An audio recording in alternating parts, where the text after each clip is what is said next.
முரளி ஸ்டேஷனுக்கு நடந்து வந்துட்டு இருக்கப்போ அந்த மெக்கானிக் ஷாப்ல வேலை பார்க்குற பையன் முரளி கிட்ட மரியாதையா உடஞ்ச பொருளுக்கும் திருட்டு பண்ண பொருளுக்கும் காசு கொடுறா அப்படின்னு சொல்லி சண்டை போட்டுட்டு இருக்கான். முரளி அவனை தள்ளி விட்டு அங்க இருந்து வேகமா ஸ்டேஷனுக்கு ஓடி வந்துடுறாரு.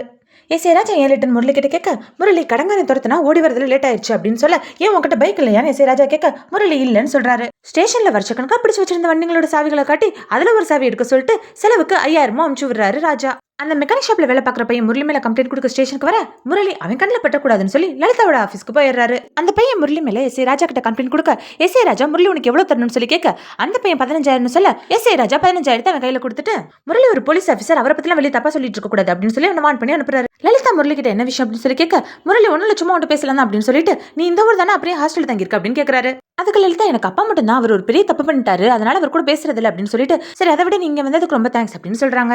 எதுக்கு தேங்க்ஸ்னு முரளி லலிதா கேட்டுட்டு இருக்கப்போ ராஜா முரளி கால் பண்ணி எங்க இருக்கீங்க வா அப்படின்னு சொல்றாரு. முரளி போலீஸ் ஸ்டேஷனுக்கு போறத அந்த மெக்கானிக் ஷாப்ல வேலை பார்க்குற பையன் பார்த்துட்டு, சாரி சார், நீங்க ஒரு போலீஸ்னு இப்பதான் பெரிய சார் சொன்னாரு, உங்ககிட்ட ஏதாவது தப்பா பேசியிருந்தா மன்னிச்சுக்கோங்க அப்படின்னு சொல்லிட்டு, நீங்க கொடுக்க வேண்டிய பணத்தை சார் கொடுத்துட்டாரு சார் அப்படின்னு சொல்றாரு.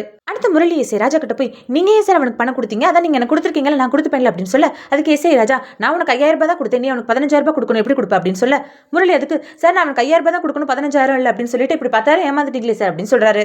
அப்ப முனியாண்டி ராஜா கிட்ட வந்து, சார் கேரளால இருந்து 2 பசங்க மதுரைக்கு ட்ரிப் வந்து சொர்க்கம் லாட்ஜில் தங்கி இருந்திருக்காங்க, அதுல ஒரு பையன் ஹார்ட் அட்டாக்ல இறந்துட்டான் அப்படின்னு சொல்றாரு. ராஜாவும் முரளியும் விசாரிக்க போறாங்க. அந்த இறந்து போன பையனோட ஃப்ரெண்ட் ரொம்ப பதட்டமா உட்காந்துட்டு இருக்கான். ராஜா அந்த பையன் இறந்து போன பையனோட பேர் என்ன அப்படின்னு கேட்க, ராஜேஷ்னு சொல்றான். உன்னோட பேர் என்ன அப்படின்னு கேட்க, ரஞ்சித்னு சொல்றான். எல்லாரும் கேரளாக்கு தானே ட்ரிப் போவாங்க, நீங்க அங்க நீங்க வந்திருக்கீங்க அப்படின்னு ராஜா கேட்க, அவன் தான் சார் மதுரை மீனாட்சி அம்மன் கோயிலுக்கு போகணும்னு சொன்னா, அதனால தான் சார் கூப்பிட்டு வந்தேன் அப்படின்னு ரஞ்சித் சொல்றான். கேரளான்னு சொல்றேன், நல்லா தமிழ் பேசுற அப்படின்னு ராஜா கேட்க, அம்மா கேரளா அப்பா தமிழ்நாடு, அதனால தமிழ் நல்லா பேசுவேன் சார் அப்படின்னு சொல்றான். அப்போ ராஜேஷ் அப்படின்னு ராஜா கேட்க, அவன் ப்ராப்பர் கேரளா தான் சார் அப்படின்னு ரஞ்சித் சொல்றான். அவன் வீட்டில் இன்ஃபார்ம் பண்ணிட்டியா அப்படின்னு கேட்க, இல்ல சார் பதட்டத்தில் என்ன பண்ணுறதுன்னு தெரியல, அதனால இன்ஃபார்ம் பண்ணல அப்படின்னு சொல்லிடுறான். ராஜா, சரி இப்போ நீ சொன்னதெல்லாம் ஸ்டேஷனுக்கு வந்து ஸ்டேட்மெண்ட்டாக கொடுத்துட்டு போ அப்படின்னு ரஞ்சித் கிட்ட சொல்றாரு. அடுத்த புரோக்கர் ராமசாமி லலிதாவோட ஆஃபீஸ்க்கு தேவையான பொருள் எல்லாம் எடுத்துட்டு வந்து லலிதாட்ட கொடுத்துட்டு, நீங்க ஏழை மக்களுக்கு நல்லது செய்யணும்னு நினைக்கிறீங்க, அதனால எங்க ஓனர் இதெல்லாம் உங்கள்கிட்ட கொடுக்க சொன்னாரு, இதை நீங்க வாங்கிக்கலன்னா அந்த வீட்டில் இருக்க முடியாது அப்படின்னு சொல்ல, லலிதாவும் வேற வழி இல்லாம அதை அக்செப்ட் பண்ணிக்கிறாங்க.